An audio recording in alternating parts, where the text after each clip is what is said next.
የሰኔ 15ቱ ክስተት ይበልጥ የሚያሳዝነው እና አሁንም ቆም ብለን ማየት የሚገባን ገዳይም ሟችም ሁለቱንም ኃይሎች በጀግንነት ያወሳ የፖለቲካል ዲስኮርስ የታየበት ነው። አማራን በተገኘበት ይገደል ዘንድ አዋጅ ያወጡት የአማራን መሪዎች እንዲገደሉ ምክንያት የሆኑት የአማራን ሕዝብ በየቀየው በድሮንና በዲሽቃ ሲገድሉ የሚውሉት ጠቅላይ ሚኒስትር አብይ አህመድ አሊ አማራ ሆይ እኔ እሻልሃለሁ እያሉ ልጆችህ ከትግራይ ከአማራ ከኦሮሞና ከሌሎች ኢትዮጵያውያን ጋር ከሚያደርጉት ያልተቀደሰ ትብብር ይልቅ የኔው ኦሮማራ ይሻልሃልና ወደ በፊቱ እንመለስ እያሉ የአማራ ሕዝብ ጥያቄ ያለው የሚሉትን ሰዎችም ትንኞችና ቢምቢዎች ናቸው እያሉ በሰኔ 15 2011 ያንን የአማራ ክልል ባለስልጣናት መገደል ምን አመጣው ሲባሉ አማራ ገዳይና ሟችን እኩል የሚያወድስ ነው እያሉ አማራ ልጆችህ ከሌሎች ጋር ያልተቀደሰ ጋብቻ ውስጥ ገብተዋልና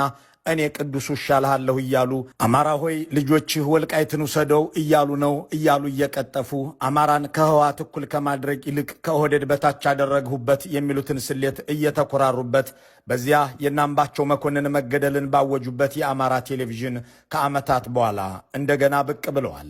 ኦህዴድ አማራንና መሪዎቹን ኮንፊውዝና ኮንቪንስ በማወናበድና በማሳመን ህዝቡን ደግሞ በሰበሩን ቦታ ሰበር ነው እያለ እንደሚመራው ሁሉ የአማራን ህዝብ ለመስበር የከፈተው ጦርነት 3 ዓመት ሊሞላው ቀናት ሲቀሩት እንደገና ጠቅላይ ሚኒስትሩ ልኮ የመጨረሻ የማወናበድ ከተቻለም የማሳመን ሙከራ ላድርግ ያለ ይመስላል። ጄኔራል ሰዓረን የገደለው አማራ ነው ለማለት እኔ እጅ የለበትም ለማለትም ሟቹን ራሱን ምስክር አድርገው አምባቸውን የገደሉት አማሮች ናቸው፣ አማራ ግን ገዳይንና ሟችን የማወደስ አመል አለበት እያሉ ጎንደር ከኦሮሞ ጋር ሲጋባ ይኖረ ነው ይሉና የእሳቸውንም ትዳር እማኝ ለማድረግ እየዳዳቸው በተለይ ጎንደር የኦሮሞ ደምደሜ ነው የሚለው መንፈሱ ዛሬም አብሮት ነው ለማለትም እየከጀላቸው አያሌ ከፋፋይና ሴረኛ እንደበታቸውን ይዘው በአማራ ህዝብ ስም እና ገንዘብ በተቋቋመ ቴሌቪዥን እንደገና አማራን ሊያሞኙና ውጊያ ሊያስቀጥሉበት ተከስተዋል። ሰዎችን ከገደሉ በኋላ እኔ እንዳልገደልኩት ያውቃል፣ ሟች የኔ ጓደኛ እንደነበርም ያውቃል እያሉ ምስክር የሚጠሩት ለሞት የዳረጓቸውን ሰዎች ነበር።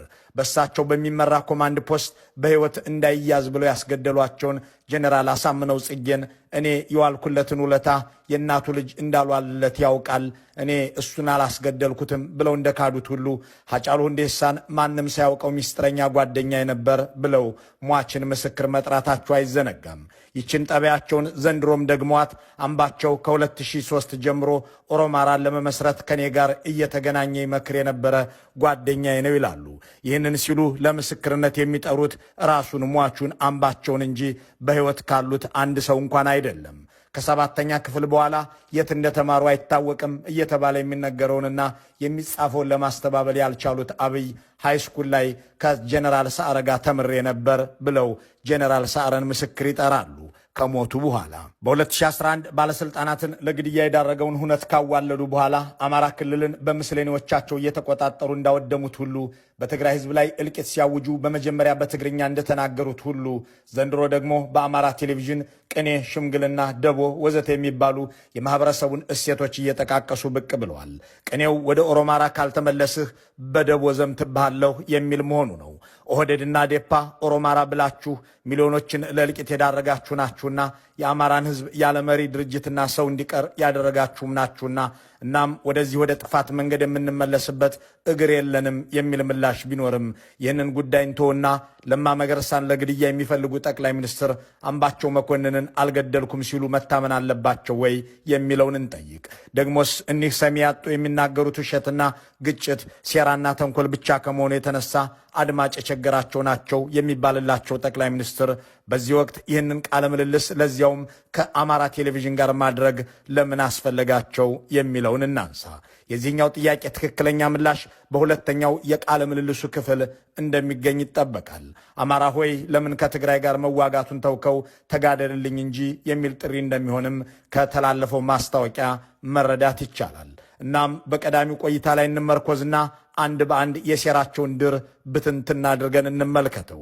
የአብይ ቃለ ምልልስ አንድም በጎ ዓላማ የሌለው በህዝቦች መካከል መቃቃርንና ግጭትን ለማብዛት ያለመ ስልጣኔ አደጋ ላይ ወድቃለች ከሚል ፍርሃት የመነጨ መሆኑን ለመገንዘብ ደግሞ የእሳቸውን ባህሪ ያለፉትን ዓመታት የጦርነት አባዜዎች ብቻ መነሻ ማድረግ ይቻላል።